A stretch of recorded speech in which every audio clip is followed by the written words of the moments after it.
আমাদের আজকের গল্প শরদিন্দু বন্দ্যোপাধ্যায়ের লেখা ব্যোমকেশ সিরিজের সেরা গোয়েন্দা কাহিনী লোহার বিস্কুট। কমলাবাবু বললেন, আমি পাড়াতেই থাকি, হিন্দুস্তান পার্কের কিনারায়। আপনাকে অনেকবার দেখেছি, আলাপ করবার ইচ্ছা হয়েছে কিন্তু সাহস হয়নি।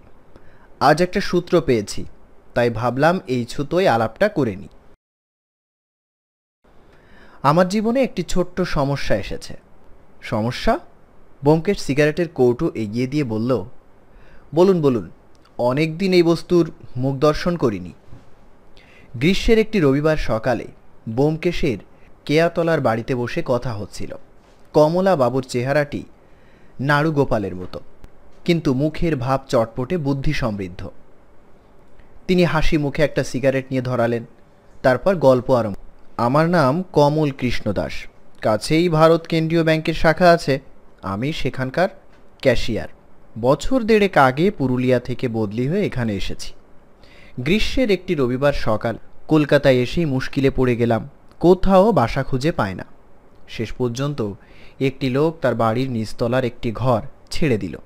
ফ্যামিলি আনা হলো না, স্ত্রী আর মেয়েকে পুরুলিয়ায় রেখে একলা বাসায় উঠলাম। বাড়িওয়ালার নাম অক্ষয় মণ্ডল। বাড়িটি দোতলা, নিচের তলায় দুটি ঘর, উপরে দুটি, যাতায়াতের রাস্তা আলাদা।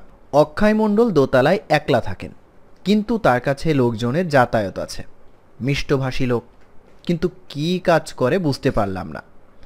মাঝে মাঝে আমার ঘরে এসে গল্প সল্প করত, কিন্তু আমাকে কোনোদিন দোতলায় ডাকত না। পড়শিদের সঙ্গেও যাতায়াত ছিল না। আমাদের ব্যাংকে ওর একটা চালু খাতা ছিল। যা হোক, এইভাবে মাস তিনেক কাটার পর একদিন ছুটির দিনে আমার অফিসের একজন সহকর্মী বন্ধুর বাড়িতে রাত্রে নেমন্তন্ন ছিল। ফিরতে রাত হয়ে গেল। বাসায় ফিরে দেখি অক্ষয় মণ্ডল দোতলা থেকে নেমে এসে সিঁড়ির দরজায় তালা লাগাচ্ছে। তার পায়ের দুপাশে দুটি সুটকেস। বললাম, এ কি, এত রাত্রে কোথায় চললেন? আমায় দেখে অক্ষয় মণ্ডল কেমন হকচকিয়ে গেল। তারপর সুটকেস দুটো দু হাতে নিয়ে আমার কাছে এসে দাঁড়ালো। একটু গাঢ় গলায় বলল, কমলবাবু, আমাকে হঠাৎ বাইরে যেতে হচ্ছে, কবে ফিরব কিছু ঠিক নেই। দেখলাম তার চোখ দুটো লাল হয়ে রয়েছে। বললাম, সে কি, কোথায় যাচ্ছেন? তার মুখে হাসির মতো একটা ভাব ফুটে উঠল। সে বলল, অনেক দূর, আচ্ছা চলি। আমি অবাক হয়ে দাঁড়িয়ে রইলাম।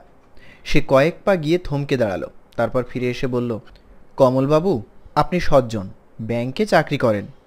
আপনাকে একটা কথা বলে যাই, 7 দিনের মধ্যে আমি যদি না ফিরে আসি, আপনি আমার পুরো বাড়িটা দখল করবেন। আপনাদের ব্যাংকে আমার অ্যাকাউন্ট আছে, মাসে মাসে 150 টাকা ভাড়া আমার খাতায় জমা দেবেন। আচ্ছা? অক্ষয় মণ্ডল চলে গেল। আমি স্তম্ভিত হয়ে কিছুক্ষণ দাঁড়িয়ে রইলাম। তারপর বিস্ময়ের চটকা ভেঙে খেয়াল হলো, অক্ষয় মণ্ডল তার দোরের চাবি আমাকে দিয়ে যাননি। সে যা হোক, আস্ত বাড়িটা পাওয়া যেতে পারে এই আশায় মন উৎফুল্ল হয়ে উঠল। মনে হলো অক্ষয় মণ্ডল অগস্ত যাত্রা করেছে আর শিগগির ফিরবে না। পরদিন সকালে স্ত্রীকে চিঠি লিখে দিলাম, সংসার গুটিয়ে তৈরি থাকো, বাসা পাওয়ার সম্ভাবনা আছে। আশায় আশায় 2 দিন কেটে গেল।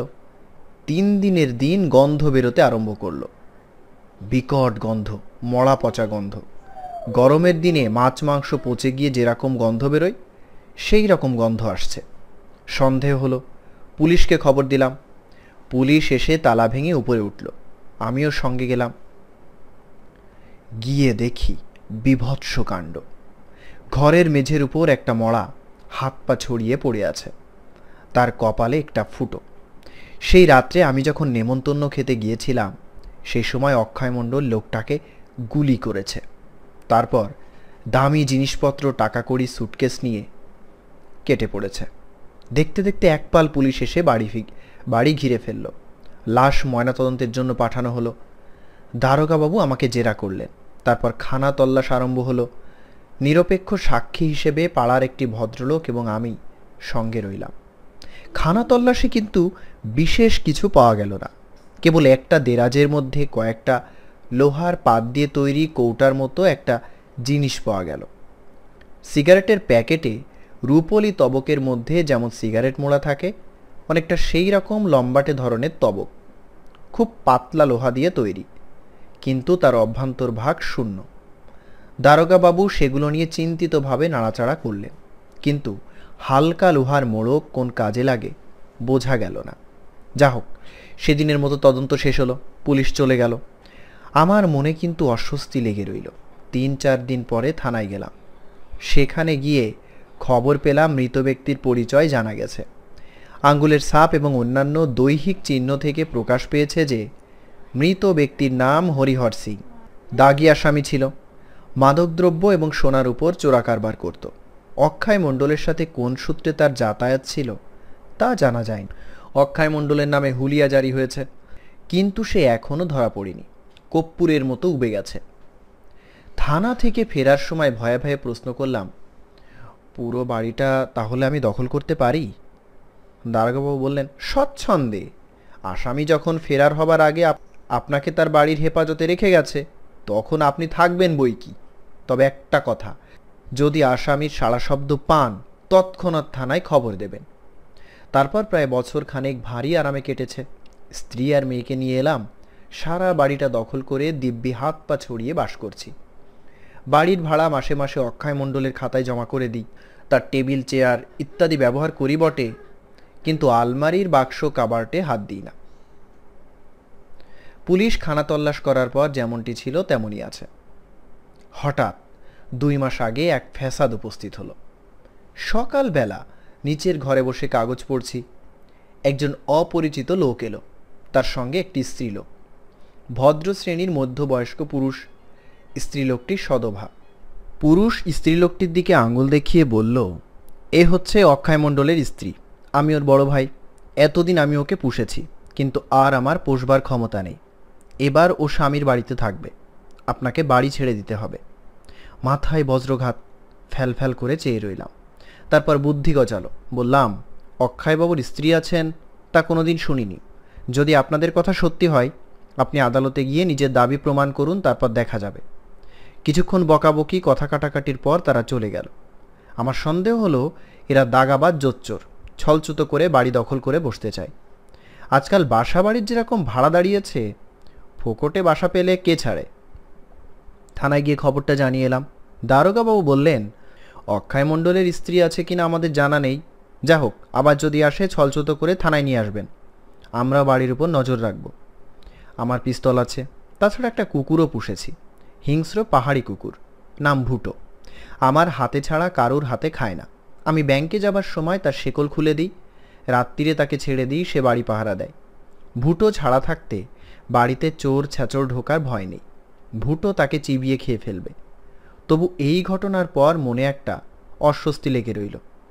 অক্ষয় মণ্ডল লোক ভালো নয়, হয়তো নিজে আড়ালে থেকে কোনো কুটিল খেলা খেলছে।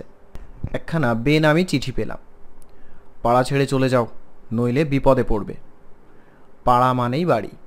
থানায় গিয়ে চিঠি দেখালাম। দারোগাবাবু বললেন, চেপে বসে থাকুন, নড়বেন না, আপনার বাসার উপর পাহারা বাড়িয়ে দিচ্ছি। তারপর থেকে 1.5 মাস আর কেউ আসেনি, উড়ো চিঠিও পায়নি। এখন বেশ নিরাপদ বোধ করছি, কিন্তু একটি সমস্যার উদয় হয়েছে। এই সমস্যা সমাধানের জন্যই আপনার কাছে আসা। দারোগাবাবুর কাছে যেতে পারতাম, কিন্তু তিনি হয়তো এমন উপদেশ দিতেন যা আমাদের পছন্দ হতো না। ব্যাপারটাই, ব্যাংক থেকে আমার 1 মাসের ছুটি পাওনা হয়েছে। আমার স্ত্রী অনেক দিন থেকে তীর্থে যাবার ইচ্ছে, হরিদ্বার, ঋষিকেশ, এইসব। ব্যাংকের একটি সহকর্মীও আমাদের সঙ্গে ছুটি নিয়ে কুন্ডু স্পেশালে বেড়াতে বেরোচ্ছেন।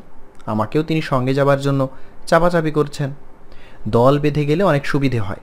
আমার স্ত্রী খুব উৎসাহিত হয়ে উঠেছেন, আমার উৎসাহ কম নয়।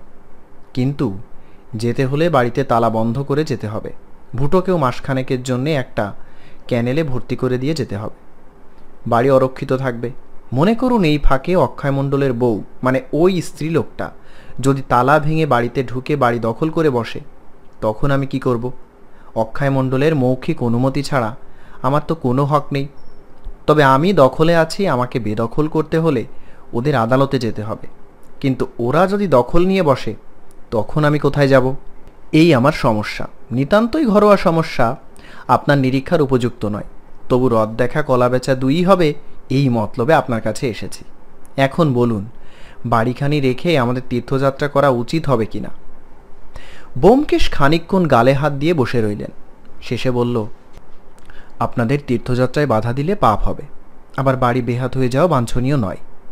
আপনার জানাশোনার মধ্যে এমন মজবুত লোক কি কেউ নেই যাকে বাড়িতে বসিয়ে তীর্থযাত্রা করতে পারেন? কই, সেরকম কাউকে দেখছি না। সকলেরই বাসা আছে, যাদের নেই তাদের বসাতে সাহস হয় না। শেষে খাল কেটে কুমির আনবো? তাহলে চলুন আপনার বাসাটা দেখে আসি। ব্যোমকেশ উঠে দাঁড়ালো। কমলবাবু উৎফুল্ল চোখে বললেন, যাবেন? কি সৌভাগ্য! চলুন চলুন, বেশি দূরে নয়। একটু বসুন, বেশি দূর না হলেও রোদ বেশ কড়া, একটা ছাতা নিয়ে আসি। ব্যোমকেশ ভেতরে গিয়ে ছাতা নিয়ে এলো। ছাতাটি ব্যোমকেশের প্রিয় ছাতা, অতিশয় জীর্ণ লোহার বাট এবং কামানিতে মরচে ধরেছে, কাপড় বেবর্ণ এবং বহু ছিদ্রযুক্ত। এই ছাতা মাথায় দিয়ে রাস্তায় বেরোলে নিজে অদৃশ্য থেকে সন্দেহভাজন ব্যক্তির অনুসরণ করা যায়। ফুটো দিয়ে বাইরের লোককে দেখা যায়, কিন্তু বাইরের লোক ছাতাধারীর মুখ দেখতে পায় না। সত্যান্বেষীর উপযুক্ত ছাতা। চলুন। কমলবাবুর বাসা ব্যোমকেশের বাড়ি থেকে মিনিট 5 রাস্তা। মাঝে মাঝে এ পথ দিয়ে যাবার সময় বাড়িটি ব্যোমকেশের চোখে পড়েছে। ছোট দোতলা বাড়ি, কিন্তু একটি বিশেষত্বের জন্য দৃষ্টি আকর্ষণ করে। সমস্ত ছাদ লোহার ডান্ডা ছত্রি দিয়ে ঢাকা, যেন প্রকাণ্ড একটা লোহার খাঁচা। বাইরে থেকে কোনো মতেই ছাদে ওঠা সম্ভব নয়। আসুন। ছাতা মুড়ে ব্যোমকেশ বাড়িতে ঢুকল। কমলবাবু প্রথমে তাকে নিচের তলার বসবার ঘরে নিয়ে গেলেন। সেখানে একটি শতরঞ্জি ঢাকা তক্তপোষ ও 2টি ক্যাম্বিসের চেয়ার ছাড়া আর বিশেষ কিছু নেই। সে যেন একটা সূত্র খুঁজছে, কিন্তু এই নগ্নপ্রায় ঘরে কোনো আঙ্গুলির নির্দেশ পাওয়া গেল না। সে বলল, নিচের তলায় আর একটা ঘর আছে না? আছে, ঘরটা অক্ষয় মণ্ডলের আমলে ব্যবহার হতো না, আমি ওটাকে রান্নাঘর করেছি, দেখবেন? দরকার নেই, আপনার স্ত্রী বোধ হয় এখন রান্নাবান্না করছেন। চলুন উপরতলাটা দেখা যাক। চলুন। ঘরের লাগাও একটা সরু বারান্দার শেষে উপরে উঠবার সিঁড়ি। সিঁড়ির মাথায় দরজা। দরজার মাথায় উপরকার দেওয়ালে ঘোড়ার খুরের নালের মতো লোহার একটা জিনিস 3টে পেরেকের মাঝখানে আটকানো রয়েছে। ব্যোমকেশ সেই দিকে কিছুক্ষণ তাকিয়ে থেকে ছাতা তুলে সেই দিকে নির্দেশ করে বলল, ওটা কি? ওটা ঘোড়ার নাল। বিলিতি কুসংস্কার অনুযায়ী দোরের মাথায় ঘোড়ার নাল টাঙিয়ে রাখলে নাকি অনেক টাকা হয়। ব্যোমকেশের ঘোড়ার নালে আটকে গিয়েছিল। সে টেনে সেটা ছাড়িয়ে নিয়ে বলল, এটা কি আপনি লাগিয়েছেন নাকি? না, অক্ষয় মণ্ডলের আমল থেকে আছে। ব্যোমকেশ ঘোড়ার নালের দিকে তাকিয়ে কেমন যেন স্বপ্নাচ্ছন্ন হয়ে পড়ল। কমলবাবু ডাকলেন, ভেতরে আসুন। ঘরের ভেতর কমলবাবুর 10 বছরের মেয়ে মেঝেয় মাদুর পেতে বসে লেখাপড়া করছিল। তার কাছে মাদুরের বাইরে একটা ভীষণ দর্শন কুকুর থাবা পেতে বসেছিল। ব্যোমকেশের পানে মণিহীন নীলব চোখ তুলে চাইল। কমলবাবু বললেন, খুকু, যাও তোমার মাকে চা তৈরি করতে বলো, আর কিছু ভাজাভুজি। ব্যোমকেশ একটু আপত্তি করল, কিন্তু কমলবাবু শুনলেন না। খুকু নিচে চলে গেল, ভুটো সঙ্গে গেল। অতপর ব্যোমকেশ ঘরটি চক্ষু দিয়ে সমীক্ষা করল। বলল, এ ঘরে অক্ষয় মণ্ডলের কোনো আসবাবপত্র আছে? কমলবাবু বললেন, ছিল, আমি পাশের ঘরে নিয়ে গেছি, খাট এবং দেরাজওয়ালা টেবিল। এই যে। পাশের ঘরটি অপেক্ষাকৃত বড়, জানালার দিকে খাট, অন্য কোণে টেবিল। ব্যোমকেশ টেবিলের কাছে গিয়ে বলল, সেই যে পুলিশের খানাতল্লাশে লোহার মোড়ক পাওয়া গিয়েছিল, সেগুলো কি পুলিশ নিয়ে গিয়েছে? একটা মোড়ক পুলিশ নিয়ে গিয়েছিল, বাকিগুলো দেরাজে আছে। কমলবাবু নিচের দিকে একটা দেরাজ খুলে বললেন, এই যে। দেরাজের পেছন দিকে কয়েকটা মোড়ক পড়েছিল। ব্যোমকেশ একটা বের করে নেড়েচেড়ে দেখল। আকৃতি প্রকৃতির সিগারেট প্যাকেটের অভ্যন্তরস্থ তবকের মতোই বটে। সেটা রেখে দিয়ে সে হাসি মুখে বলল, ভারী মজার জিনিস তো। এর ভিতর গোটা 2 বিস্কুট রেখে সুতো দিয়ে বেঁধে দিলে নিশ্চিন্তি।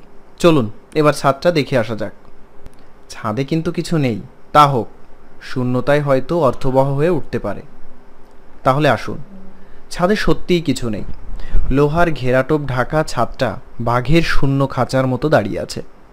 এক কোণে উঁচু পাদপীঠের উপর লাল রঙের লোহার চৌবাচ্চা। এই চৌবাচ্চা থেকে বাড়ির কলের জল সরবরাহ হয়। ব্যোমকেশ ছাদের চারিদিকে সন্ধিৎসুভাবে পরিক্রমণ করে বলল, ছাদটা আপনারা ব্যবহার করেন না?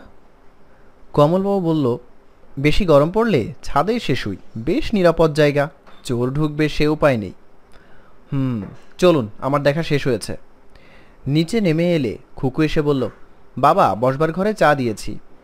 নিচের তলার ঘরে পাঁপড় ভাজা এবং গরম বেগুনি সহযোগে চা পান করতে করতে ব্যোমকেশ বলল, থানায় যে দারোগাবাবুর কাছে আপনার যাওয়া আসা, তার নাম কি? কমলবাবু বললেন, তার নাম রাখাল সরকার। ব্যোমকেশ মুচকি হাসল। চা শেষ করে সে ছাতা নিয়ে উঠে দাঁড়ালো। আচ্ছা, আজ তাহলে উঠি। কমলবাবু বললেন, কিন্তু আমাদের তীর্থযাত্রার কি হবে? যাওয়া উচিত হবে কি না কিছু তো বললেন না তো। নিশ্চয়ই তীর্থযাত্রা করবেন। কবে থেকে আপনার ছুটি? সামনের শনিবার থেকে। তাহলে আর দেরি করবেন না, টিকিট কিনে ফেলুন। কোনো ভয় নেই, আপনার বাসা বেদখল হবে না, আমি জামিন রইলাম। আচ্ছা চলি। হ্যাঁ, তাই নাকি? ধন্যবাদ ব্যোমকেশবাবু, চলুন আপনাকে বাড়ি পৌঁছে দিয়ে আসি। ব্যোমকেশ বলল, তার দরকার নেই, আমি এখন থানায় যাব। রাখালের সঙ্গে ষড়যন্ত্র করতে হবে। শনিবার সকালবেলা কমলবাবুর বাসা থেকে পুলিশের পাহারা তুলে নেওয়া হলো। কমলবাবু ভুটোকে একটা ক্যানেলে রেখে এলেন। পুলিশ ছাড়াও অন্য একটি পক্ষ বাসার উপর নজর রেখেছিল। তারা সব লক্ষ্য করল। বিকেলবেলা কমলবাবু তার স্ত্রী, মেয়ে এবং পোটলাপুটলি নিয়ে বাসার চাবি দিয়ে চলে গেলেন। যাবার পথে থানায় রাখালবাবুকে চাবি দিয়ে গিয়ে বলে গেলেন, খিড়কির দোর ভিজিয়ে রেখে এসেছি, এখন আমার বরাত আর আপনাদের হাত যশ। সারাদিন বাড়িটা শূন্য পড়ে রইল। রাত্রি আন্দাজ 8:30টার সময় ব্যোমকেশ নিয়ে রাখালবাবু কমলবাবুর বাসার দিকে গেলেন। দুজনের পকেটেই পিস্তল এবং বৈদ্যুতিক টর্চ। সরজমিন আগে থাকতেই দেখা ছিল। পাশের বাড়ির পাঁচিল ডিঙিয়ে দুজনে কমলাবাবুর খিড়কি দিয়ে বাড়িতে ঢুকলেন। খিড়কির দরজা বন্ধ করে দিয়ে পা টিপে টিপে সিঁড়ি দিয়ে দোতলায় উঠলেন। কান পেতে শুনলেন বাড়ি নিস্তব্ধ। রাখালবাবু পলকের জন্য দোরের মাথায় টর্চের আলো ফেলে দেখলেন ঘোড়ার খুর যথাস্থানে আছে। তখন তিনি ফিসফিস করে বললেন, চলুন, ছাদে গিয়ে অপেক্ষা করলেই বোধহয় ভালো হবে। ব্যোমকেশ তার কানে কানে বললেন, না, আমি ছাদে যাচ্ছি, তুমি এই ঘরে লুকিয়ে থাকো। দুজনেই ছাদে গেলে ছাদের দোর এদিক থেকে বন্ধ করা যাবে না, আসামির সন্দেহ হবে। বেশ, আপনি ছাদে গিয়ে লুকিয়ে থাকুন, আমি দোর বন্ধ করে দিচ্ছি। ব্যোমকেশ ছাদে উঠে গেল। রাখালবাবু দরজায় হুড়কো লাগিয়ে নেমে এলেন। কতক্ষণ অপেক্ষা করতে হবে ঠিক নেই, এমনকি আসামি আজ নাও আসতে পারে। তিনি দোতলার ঘরের ভিতর ঢুকে দোরের পাশে লুকিয়ে রইলেন। ছাদের উপর ব্যোমকেশ এদিক ওদিক ঘুরে জলের চৌবাচ্চা থেকে দূরের একটি আলসের পাশে গিয়ে বসলেন। আকাশে চাঁদ নেই, কেবল তারাগুলো ঝিকমিক করছে। ব্যোমকেশ অন্ধকারে মিলিয়ে গেল। দীর্ঘ প্রতীক্ষা। বনের মধ্যে ছাগল বা বাছুর বেঁধে মাচার উপর বসে বাঘের প্রতীক্ষা করার মতো। রাত্রি 2টো বাজতে যখন আর দেরি নেই, তখন রাখালবাবুর মন বদ্ধ ঘরের মধ্যে অতিষ্ঠ হয়ে উঠল। আজ আর শিকার আসবে না। ঠিক এই সময় তিনি দোরের বাইরে মৃদু শব্দ শুনতে পেলেন। মুহূর্তে তার স্নায়ুপেশি শক্ত হয়ে উঠল। তিনি নিঃশব্দে পকেট থেকে পিস্তল বার করলেন। যে মানুষটি নিঃশব্দে বাড়িতে প্রবেশ করে সিঁড়ি দিয়ে উপরে উঠে এসেছিল, তার বাঁ হাতে ছিল একটা ক্যাম্বিসের থলি আর ডান হাতে ছিল লোহা বাঁধানো একটা ছড়ি। ছড়ির গায়ে 3 হাত লম্বা মুগার সুতো জড়ানো। মাছ ধরা ছিপির গায়ে যেমন সুতো জড়ানো থাকে সেই রকম। লোকটি দোরের মাথার দিকে লাঠি বাড়িয়ে ঘোড়ার খুঁটটি নামিয়ে আনলেন। তারপর মুগার সুতোয় ডগাটি সেটি বেঁধে নিয়ে তেতলার সিঁড়ি দিয়ে ছাদে উঠে গেল। দুটি মানুষ যে বাড়ির 2 জায়গায় ওত পেতে আছে তা সে জানতে পারল না। ছাদের দরজায় একটু শব্দ শুনে ব্যোমকেশ সতর্ক হয়ে বসল। নক্ষত্র আলোয় একটা ছায়ামূর্তি বেরিয়ে এলো। সোজা ট্যাঙ্কের কাছে গিয়ে আলসের উপরে উঠে ট্যাঙ্কের মাথায় চড়ল। সে ট্যাঙ্কের ঢাকনি খুলে সরিয়ে রাখল। তারপর লাঠির আগায় সুতো বাঁধা ঘোড়ার নাল জলের মধ্যে ডুবিয়ে দিল। লোকটা যেন আবছা অন্ধকারে বসে ছিপ ফেলে চুনো মাছ ধরছে। ছিপ ডোবাচ্ছে আর তুলছে। মাছগুলি ব্যাগের মধ্যে পুরে আবার ছিপ ফেলছে। 20 মিনিট পরে লোকটি মাছ ধরা শেষ করে ট্যাঙ্ক থেকে নামল। এক হাতে ব্যাগ, অন্য হাতে ছিপ নিয়ে যেই বাড়িয়েছে, অমনি তার মুখের উপর দপ করে টর্চ জ্বলে উঠল। ব্যোমকেশের ব্যঙ্গস্বর শোনা গেল, অক্ষয় মণ্ডল, কেমন মাছ ধরলে? অক্ষয় মণ্ডলের পরনে খাকি প্যান্ট এবং হাফ শার্ট, কালো মুস্কো চেহারা। সে বিস্ফোরিত চোখে চেয়ে আস্তে আস্তে থলিটি নামিয়ে রেখে ক্ষিপ্র বেগে পকেটে হাত দিল। সঙ্গে সঙ্গে ব্যোমকেশের টর্চ গদার মতো তার চোয়ালে লাগলো। অক্ষয় মণ্ডল ছাদের উপর চিতিয়ে পড়ল। রাখালবাবু নিচ থেকে উঠে এসেছিলেন। তিনি অক্ষয় মণ্ডলের বুকের উপর বসে বললেন, ব্যোমকেশদা, এর পকেটে পিস্তল আছে, বের করে নিন। ব্যোমকেশ অক্ষয় মণ্ডলের পকেট থেকে পিস্তল বার করে নিজের পকেটে রাখল। রাখালবাবু আসামির হাতে হাতকড়া পরিয়ে বললেন, অক্ষয় মণ্ডল, হরিহর সিংকে খুন করার অপরাধে তোমাকে গ্রেপ্তার করলাম। ব্যোমকেশ অক্ষয় মণ্ডলের থলি থেকে কয়েকটা ভিজে লোহার প্যাকেট বার করে তার উপর টর্চের আলো ফেলল। বাহ, এই যে যা ভেবেছিলাম তাই। লোহার মোড়কের মধ্যে চকচকে বিদেশি সোনার বিস্কুট। পরদিন সকালবেলা সত্যবতী ব্যোমকেশকে বলল, ভালো চাও তো বলো, কোথায় রাত কাটালে? ব্যোমকেশ কাতর স্বরে বলল, দোহাই ধর্মবতার, রাখাল সাক্ষী, আমি কোনো কুকার্য করিনি। সুরীর সাক্ষী মাতাল, গল্পটা বলবে? বলবো বলবো, কিন্তু তার আগে এক পেয়ালা চা দিতে হবে। এক পেয়ালা চা খেয়ে রাত জাগার গ্লানি কাটেনি। সত্যবতী আর এক পেয়ালা কড়া চা এনে ব্যোমকেশের সামনের চেয়ারে বসে বলল, এবার বলো, টর্চটা ভাঙলে কি করে? মারামারি করেছিলে? ব্যোমকেশ বলল, মারামারি নয়, শুধু মারা। চাই একটা চুমুক দিয়ে সে বলতে আরম্ভ করল, অক্ষয় মণ্ডল সোনার চোরা কারবার করে অনেক টাকা করেছিল। নিজের প্রয়োজন অনুযায়ী ভদ্রপাড়ায় একটি বাড়ি করেছিল। বাড়ির ছাদ লোহার ডান্ডা ছত্রি দিয়ে এমনভাবে মুড়ে রেখেছিল যে ওদিক দিয়ে বাড়িতে চোর ঢোকার উপায় ছিল না। ছাদটাকে নিরাপদ করা তার বিশেষ দরকার ছিল। অক্ষয় মণ্ডলের পেশা ভারতবর্ষের বাইরে থেকে যেসব চোরাই সোনা আসে তাই সংগ্রহ করা এবং সুযোগ মতো বাজারে ছাড়া। সে বাড়িতেই সোনা রাখত, কিন্তু লোহার সিন্ধুকে নয়। সোনা লুকিয়ে রাখার এক বিচিত্র কৌশল সে বার করেছিল। অক্ষয় মণ্ডল বাড়িতে একলা থাকত। তার স্ত্রী আছে কিনা তা এখনও জানা যায়নি। সে পাড়ার লোকের সঙ্গে বেশি মেলামেশা করত না। কিন্তু পাছে পড়শিরা কিছু সন্দেহ করে, তাই কমল দাস নামে একটি ভদ্রলোককে নিচের তলায় একটি ঘর ভাড়া দিয়েছিল। বাজারে সোনা ছাড়বার জন্য যে সে কয়েকজন লোক রেখেছিল, তাদের মধ্যে একজনের নাম হরিহর সিং। হরিহর সিং বোধহয় অক্ষয় মণ্ডলকে ফাঁকি দিচ্ছিল। একদিন দুজনের ঝগড়া হলো। রাগের মাথায় অক্ষয় মণ্ডল হরিহর সিংকে খুন করল। তারপর মাথা ঠান্ডা হলে তার ভাবনা হলো, মড়াটা নিয়ে সে কী করবে? একলা মানুষ, ভদ্রপাড়া থেকে মড়া পাচার করা সহজ নয়। সে স্থির করল, মড়া থাক, বাড়িতে যা সোনা আছে তাই নিয়ে সে নিজে ডুব মারবে। কিন্তু সব সোনা সে নিয়ে যেতে পারল না। সোনা ধাতুটা বিলক্ষণ ভারী, লোহার চেয়েও ভারী। তোমরা স্ত্রী জাতি সারা গায়ে সোনার গয়না বয়ে বেড়াও, কিন্তু সোনার ভার কত বুঝতে পারো না। 10 হাত কাপড়ের কাছা নেই। সত্যাবতী বলল, আচ্ছা আচ্ছা, তারপর বলো।